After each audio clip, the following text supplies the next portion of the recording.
le candidat du peuple contre les factions, les carrières.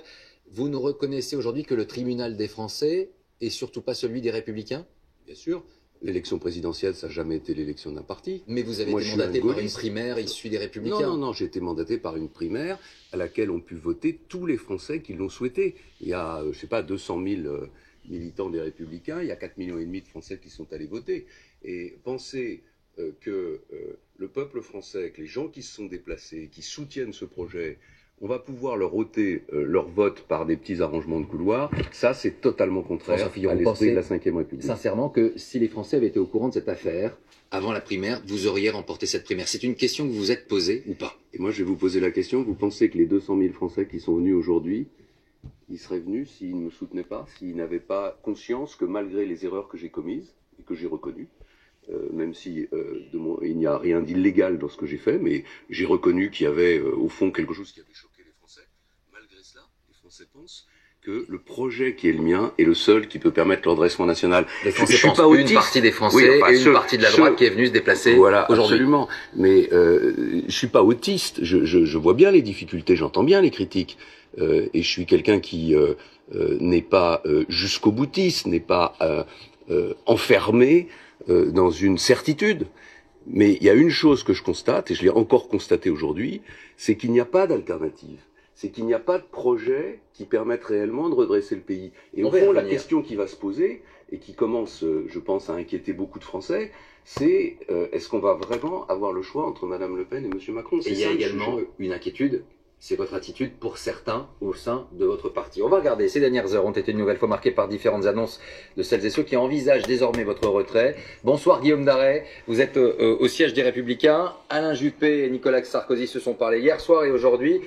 Dans les coulisses, on continue à discuter avant un comité politique convoqué demain chez les Républicains à 18 h.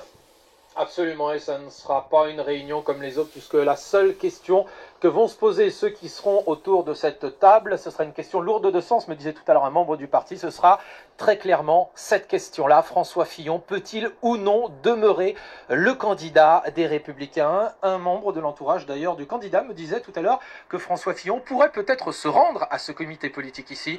En tout cas, vous l'avez vu ces dernières heures, la pression s'est encore un peu plus accentuée sur l'ancien Premier ministre, avec notamment cette initiative commune lancée par 3 présidents de région, Christian Estrosi, Valérie Pécresse et Xavier Bertrand. Ils demandent à rencontrer François Fillon demain pour essayer de le convaincre, je cite, d'une sortie respectueuse. Et puis vous l'avez dit, Alain Juppé et Nicolas Sarkozy se sont parlé. Tous les deux semblent d'accord sur le fait que ça ne peut plus durer, mais visiblement, ils ont un peu plus de mal à trouver les modalités concrètes pour mettre en place une solution pour la suite. François Fillon, la question est...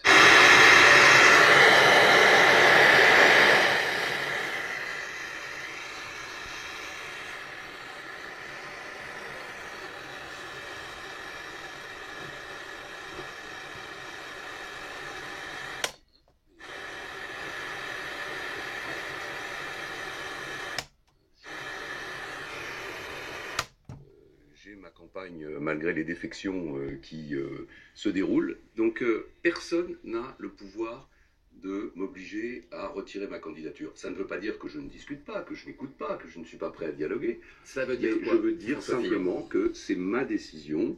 Et cette décision, elle a été aujourd'hui confortée par ce rassemblement populaire dont tout le monde pensait qu'il serait un échec et qui a été une réussite. Question simple. Allez-vous retirer votre candidature, oui ou non? La réponse est non. Jamais, à aucun...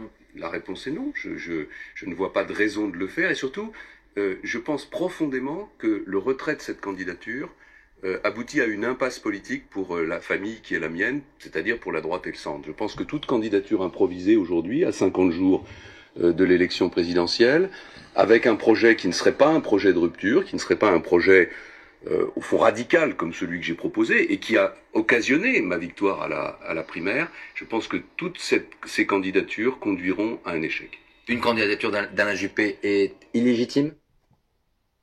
Illégitime, mais enfin Alain Juppé elle ne correspond pas à votre programme politique. Elle ne correspond pas à mon programme politique, elle ne correspond pas au choix des électeurs de la droite et du centre. Si les électeurs de la droite et du centre avaient voulu le projet d'Alain Juppé, ils auraient voté pour Alain Juppé à cette élection. Ça veut dire qu'il n'y a pas de plan Alain Juppé? Il n'y a pas de plan alternatif? En tout cas, je n'ai pas entendu Alain Juppé annoncer sa candidature. S'il l'annonçait? Ça serait un schisme au sein de votre famille politique? Ça vous pousserait à réfléchir? On en parlera. Donc les discussions sont ouvertes et en même temps vous me dites pas de retrait possible. Ce que je veux vous faire comprendre, c'est que c'est pas le parti qui va décider. C'est pas dans les coulisses qu'on va choisir. J'ai vu qu'il y a des présidents de région qui veulent me rencontrer pour Non, me il y a parler. Nicolas, si on fait une réunion avec Nicolas Sarkozy, Alain Juppé et vous, c'est une réunion possible qui mérite Je d'exister. parle avec Nicolas Sarkozy très régulièrement. Qu'est-ce qu'il vous dit d'ailleurs en ce moment? Ça c'est entre lui et moi. Mais j'ai parlé à Alain Juppé avant chacune de mes décisions. Et naturellement, je parle avec tous ceux qui veulent parler avec moi. Mais c'est pas des présidents de région ou c'est pas des anciens candidats à la primaire qui vont prendre la décision à ma place. Je suis le seul à pouvoir le faire. Je le ferai en cherchant à chaque instant l'intérêt général. Patrick Stefanini est un personnage important, qui est votre directeur de campagne. Il a évoqué quelque chose, c'est finalement votre volte-face sur cette mise en examen. On va écouter, le 24 novembre dernier, vous étiez face à Alain Juppé, c'était lors de ce débat pour la primaire. Voilà ce que vous disiez. On écoutera votre réaction dans un instant, regardez. On ne peut pas diriger la France si on n'est pas